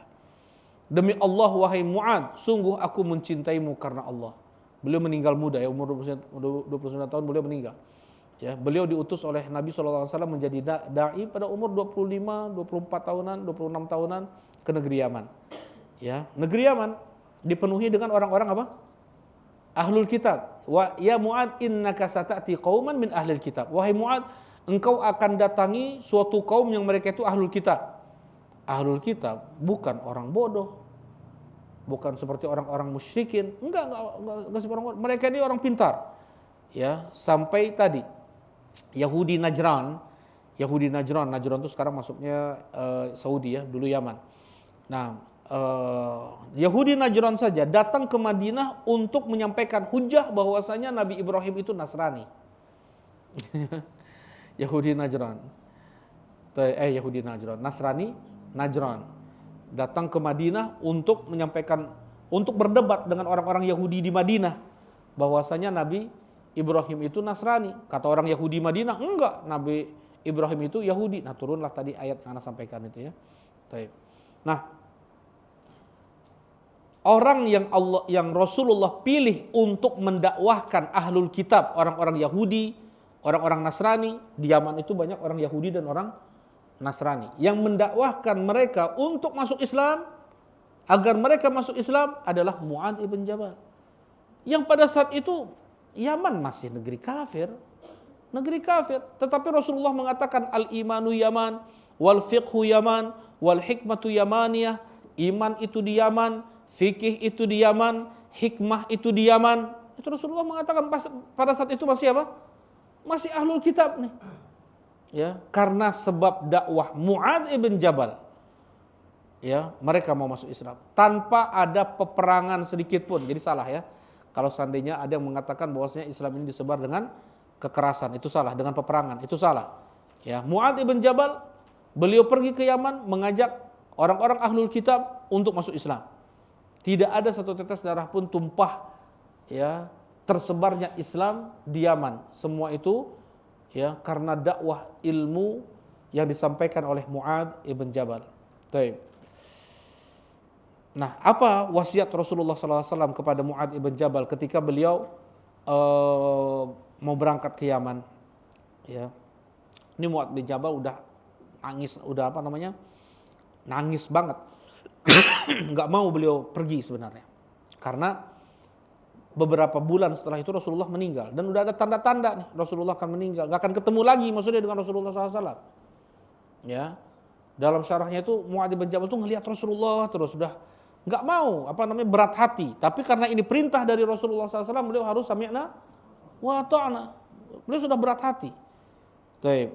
Usamah gitu juga, Usamah ibn Zaid ketika diutus untuk memerangi Romawi, itu Usamah nggak langsung pergi tuh, ngecamp dulu berapa puluh kilometer dari Madinah, kayak nggak enak hati. Pokoknya sepertinya Rasulullah nggak lama lagi meninggal. Ya, benar Rasulullah sakitnya tambah parah, langsung Usamah balik lagi ke Madinah, masuk ke Rasulullah SAW. Rasulullah SAW udah nggak bisa lagi berkata-kata. Ya, beliau mengangkat kedua tangan beliau, kemudian mencurahkannya kepada Usamah. Gitu, beliau berdoa, kemudian mencurahkannya kepada Usamah. Seakan-akan beliau mendoakan kebaikan untuk Usamah ibn Zaid. Nah, Mu'adz ibn Jabal radhiyallahu taala anhu adalah salah seorang ulama ahli Quran. Ya, kata Rasulullah SAW, khudil Qur'ana min arba'ah, ambillah oleh kalian Al-Quran dari 4 orang. Ya, siapa saja itu? Siapa saja itu? Abu Ubay, Abu Rafi belum ditanya. Siapa saja? Yang pertama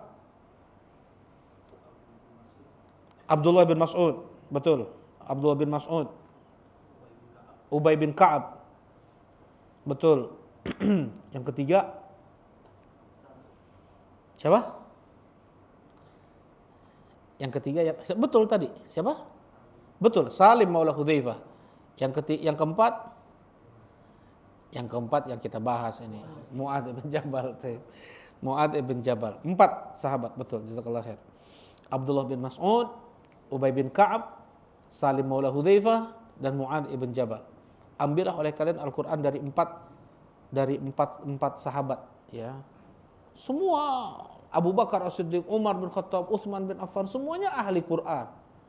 Tetapi kalau untuk qiraah, untuk bacaan Al-Quran, 4 sahabat ini yang paling terbaiknya untuk bacaan. Mereka semua baik bacaannya, ya. Malah yang paling mengilmui tafsirnya adalah Abu Bakar As-Siddiq, kemudian Umar bin Khattab, kemudian Utsman bin Affan, Ali bin Abi Thalib. Ya, tetapi untuk qiraah mereka 4 ini nih. Bukan artinya mereka kurang ilmu tafsirnya, jago juga tafsirnya, tetapi tidak sehebat Abu Bakar, Umar, Utsman dan Ali dan yang lainnya, ya. Tetapi untuk qiraah spesialis nih mereka nih. Ya, Mu'adz bin Jabal, Abdullah bin Mas'ud, Ubay bin Ka'ab, Salim maula Hudzaifah. Nah, setingkat ini nih, setingkat Mu'adz ibn Jabal. Apa kata Rasulullah? Ya Mu'adz, ittaqillah haitsu ma kunt. Ini sebelum pergi nih, perpisahan nih. Wahai Mu'adz, jagalah ketakwaan kepada Allah dimanapun engkau berada. Emang ustadz atau masa kamu nasehatin takwa? Nggak ada kayak gitu ya. Ya, karena sebagian gengsi atau serasa direndahkan kalau seandainya diingatkan jaga ketakwaan kepada Allah, ya, dimanapun seorang berada. Jangan sampai seorang dia jangan seseorang dia merasa cukup untuk diingatkan ketakwaan kepada Allah. Kita harus saling mengingatkan. Harus saling mengingatkan, terlebih takwa kepada Allah. Ya, kalau di Saudi, di Yaman yang pakai bahasa Arab lah ya. Mereka kalau ada di orang awam buat maksiat atau kesalahan. Ya, buat maksiat atau kita cuma bilang ittaqillah, jaga. Ittaqillah. Mereka langsung surut lagi tuh. Langsung surut. Tahu mereka salah nih. Ittaqillah, jaga ketakwaan kepada Allah. Seorang ibu menangisi putranya yang baru meninggal, ya, di kuburan. Rasulullah SAW bilang apa? Ittaqillah wasbiri. Jaga ketakwaan kepada Allah dan bersabarlah engkau wahai ibu. Kan gitu. Jadi ittaqillah, jaga ketakwaan kepada Allah. Saling mengingatkan. Ya ayyuhalladzina amanu taqullaha wa qulu qawlan, itu saling mengingatkan. Baik. Nah, ini Mu'adz ibn Jabal diingatkan oleh Rasulullah SAW untuk menjaga ketakwaan dimanapun dan kapanpun. Itu haitsu makunta. Dimanapun dan kapanpun. Dimanapun, bukan takwa orang baik, soleh di Masjid Hungkul. Ya, enggak. Dia di rumahnya, dia di tempat kerjanya, dia di jalan, dia di manapun. Ya, dimanapun. Ya, kemudian kapanpun, ya mau bukan takwa kepada Allah hanya di malam hari saja, atau di siang hari saja, atau di waktu-waktu sholat saja, ya kapanpun, fis-sirri wal alan, dalam hadis yang lain. Jaga ketakwaan kepada Allah fis-sirri wal alan, di saat engkau sendirian dan di saat banyak orang. Ya, di saat kau sendirian dan di saat kau banyak orang. Itu jaga ketakwaan kepada Allah. Ini Mu'adz bin Jabal nih, diingatkan seperti ini oleh Rasulullah SAW, dan Rasulullah pun tahu, ya Rasulullah pun tahu setingkat Mu'adz ibn Jabal, mesti pula lah. Oh, ini belum. Setingkat Mu'adz ibn Jabal, mesti pula lah ada jatuh pada maksiat. Ada hal-hal di luar ketakwaan kepada Allah dikerjakan. Entah perintah Allah yang tidak ditunaikan atau maksiat Allah dilanggar. Pasti itu. Rasulullah tahu nih. Ini ulama besar setingkat Mu'adz ibn Jabal yang sudah pasti surga insya Allah. Kenapa? Karena dicintai oleh Rasulullah SAW, dan seorang itu bersama yang dicintai nanti di hari kiamat. Walaupun tidak tidak ada nas langsung Mu'adz bin Jabal fil jannah misalnya, Mu'adz bin Jabal di surga. Tapi kita bisa bilang Mu'adz bin Jabal bisa masuk surga karena apa? Karena sudah dicintai oleh Rasulullah SAW, dan Rasulullah bersumpah untuk cintanya kepada Mu'adz bin Jabal. Taib. Nah, Rasulullah tahu nih, Mu'adz ibn Jabal mesti juga akan terkadang jatuh pada maksiat, meninggalkan ketakwaan kepada Allah. Ya, Rasulullah kasih solusi. Nih, jalan keluarnya. Ketika engkau jatuh pada maksiat, ketika engkau khilaf, wa atbi'is sayyi'atal hasanata tamhuha. Ya, gugurkan maksiat yang kau lakukan dengan amal soleh, dengan kebaikan.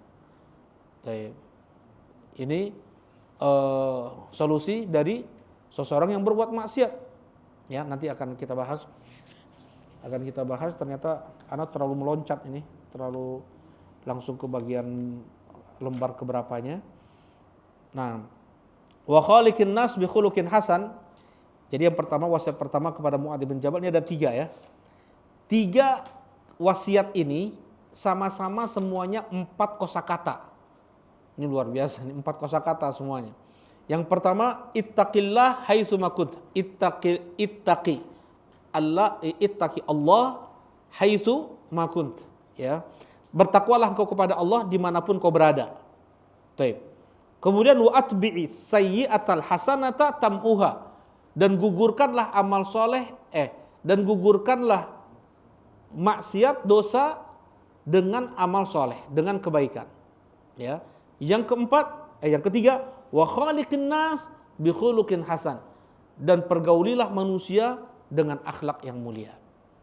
Nah, ini kunci sukses dunia akhirat nih. Ya, jaga ketakwaan pada Allah, kalau jatuh maksiat segera gugurkan dosa tersebut dengan kebaikan, kemudian pergaulilah manusia dengan baik. Ya, 3 ini. Baik. Sebelumnya, ini udah dulu ini. Insya Allah nanti kita masuk bagaimana Mu'adz ibn Jabal, seperti apa sih sosok Mu'adz itu, nanti disebutkan oleh Syekhul Islam Ibn Taimiyah. Kok sampai Rasulullah SAW pun mengingatkan beliau untuk menjaga ketakwaan kepada Allah. Baik, silakan. Mungkin ada yang mau ditanyakan atau ada yang mau disampaikan? Tafadhol. Nah, silakan. Waalaikumsalam. Anda ingin bertanya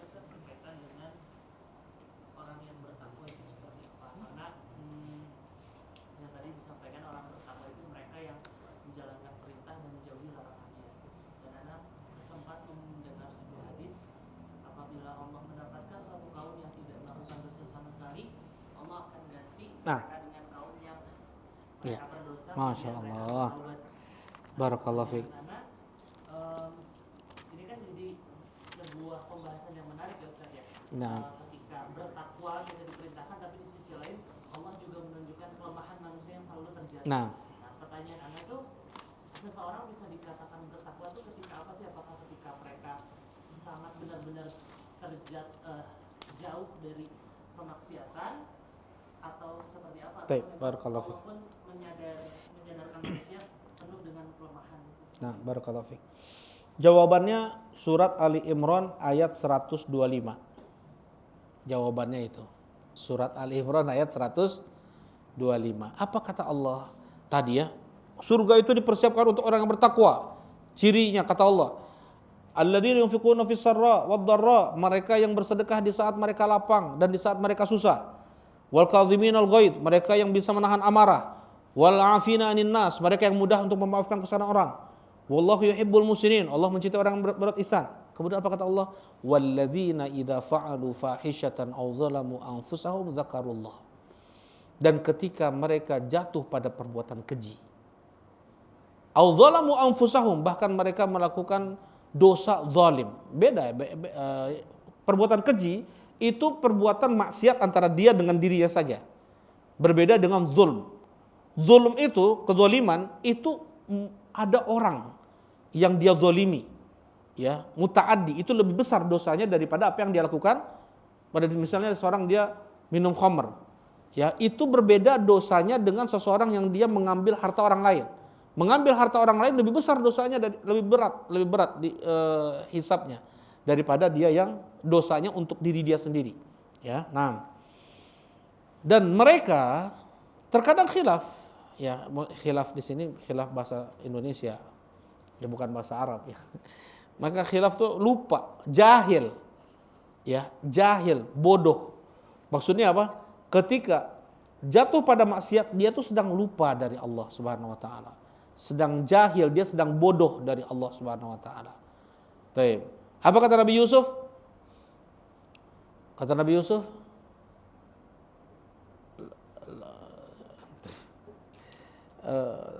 tasrif anni kaidahunna wasbu ilaihina wa kun minal jahilin. Baik. Kata Nabi Yusuf alaihi salatu wassalam, ya Allah, Rabbis sijnu ahabbu ilayya mimma yad'unani ilai.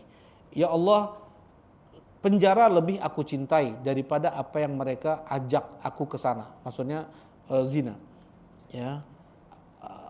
Wa illa tasrif anni kaidahun. Ya. Dan hendaknya engkau jauhkan aku dari tipu daya mereka. Wa illa tasrif anni kaidahunna Allah Ustaz. Wa illa tasrif anni kaidahunna asbu ilaihina wa akum minal jahilin. Ya, kalau enggak jauhkan aku dari makar mereka, dari tipu daya mereka. Ya, khawatir aku bisa jatuh pada godaan mereka sehingga aku jadi orang jahil. Jadi orang yang buat maksiat, dia tuh orang jahil. Dia tuh sedang dalam keadaan apa? Bodoh. Dalam keadaan bodoh. Nah, pada saat itu orang bertakwa nih, dia terkadang lupa dari Allah, dia sedang dalam keadaan bodoh tuh. Dzakarullah. Kemudian Allah sebut di sini, sifat orang bertakwa itu ketika dia ingat lagi Allah, kontan pada saat itu juga dia beristighfar, astagfirullah. Dia enggak, nanti aja lah istighfarnya. Ya nanti aja lah, besok aja lah istighfarnya. Enggak, orang yang bertakwa beda. Kalau yang bertakwa ketika dia pas ingat Allah Subhanahu wa taala, langsung dia beristighfar kepada Allah. Ya, fastaghfaru dzunubihim walau yusiru ala ma fa'alu wa hum ya'lamun. Ketika dia ingat, langsung dia berhenti dari maksiat tersebut. Itu orang bertakwa. Bedanya dengan selain yang bertakwa. Bukan artinya orang yang bertakwa itu suci. Ya, harus ini Allah sebut orang yang bertakwa pun pernah juga dia jatuh pada perbuatan keji dan kezaliman. Nah. Antum jazakumullah khair. Nah, fadhal Kang Hasan. Perihal tadi pinjam beli Fadhal. Nah, kalau misalnya kayak Australian Wagyu gitu, apa? daging Australia atau Gak apa-apa kalau Jepang. kalau seandainya disembelih sama muslim. Dia dagingnya atau hewan yang kesini?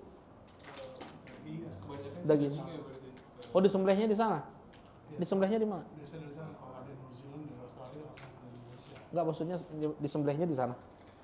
Atau dibawa sapinya ke Indonesia? Kan ada juga sapinya dibawa ke Indonesia kan? Sapi Australia katanya. Makanya harus Ana kemarin ngobrol sama tim lah ya, ada orang menyembelih juru sembelih lah ya. Katanya enggak, maksudnya untuk sapi Australia itu enggak seperti sapi Indonesia dikandangin, katanya sapi Australia itu dikencar, jadi enggak bisa disembelih dengan cara seperti yang dibuat di Indonesia, harus diketuk dulu, kayak ditembak seperti itu, tapi diketuk ya, ditembak dengan berapa miligram. Kalau untuk orang Islam diketuknya sekian gram, jadi bikin pingsan aja. Sedangkan untuk yang kufar nggak disembelih sama sekali, diketuk sampai sekian sampai mati. Nah itulah dipotong-potong langsung gitu. Karena untuk orang Islam ketuk berapa miligram, jadi dibikin pingsan sedikit baru disembelih. Nah katanya jadi ya tetap itu tidak ihsan. Tetap yang demikian itu tidak ihsan, tidak baik dalam menyembelih. Kata Allah Subhanahu wa taala, "Wa idza dzabhtum fa ahsinu dzibha." Apabila kalian menyembelih maka baiklah dalam menyembelih. Dan maksudnya ada juga sapi Australia itu yang dibawa ke Indonesia hidup. Enggak ada masalah kalau seandainya disembelih dengan cara Islam. Atau misalnya sudah ada sertifikat syar'i di Australia. Sudah ada, misalnya dari perkumpulan yang memang bisa dipertanggungjawabkan, ya kan di sana juga ada halal meat ya, di Australia, di Jepang, untuk orang Islam, bahkan orang-orang kafir mereka belinya pun di Australia halal meat tuh, bukan yang mereka sembelih sendiri. Misalnya ini tapi harus dipastikan ya. Kalau yang datang ke Indonesia itu nggak jelas sertifikatnya. Kayak pernah masuk ke tempat ya jual steak lah ya. Pas Ana lihat mana sertifikatnya, ini kan ada lokal, ada interlokal. Lokal dan apa? Impor ya. Interlokal itu teleponnya. Anda lihat mana sertifikatnya, mana? Sertifikat. Dikasih sertifikatnya pakai bahasa Arab.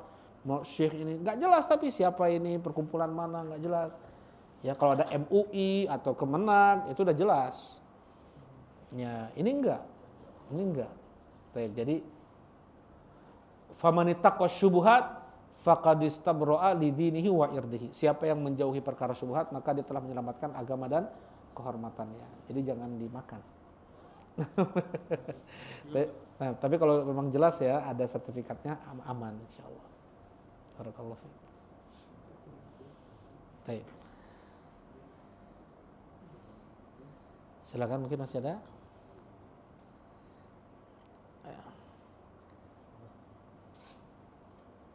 Cukup ya? Cukup insyaallah.